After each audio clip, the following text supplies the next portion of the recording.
to Vegas, our home base, we had about 35,000 in profit.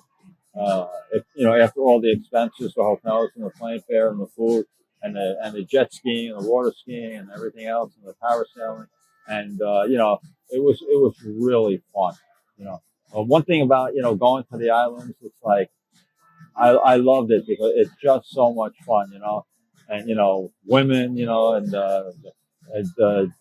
Jerry and Duke left their girlfriends home, so we always met a lot of women and stuff. And at that time, back in the late '70s and early '80s, besides all the Americans, Aruba's always been like 80% of the people. Well, now it's probably higher because the Venezuelans don't go there anymore. But at the time, it was like 80% Americans, 10% Dutch, and maybe 10% Venezuelan.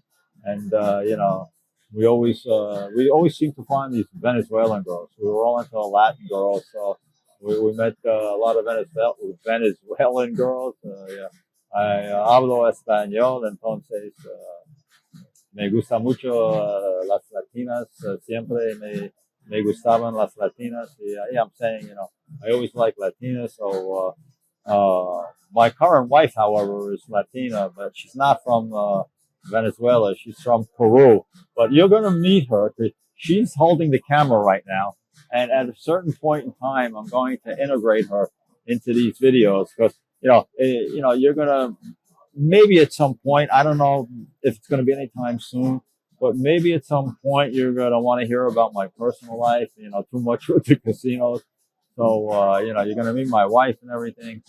And she works with me now in the casinos when I teach game protection. She takes care of the website.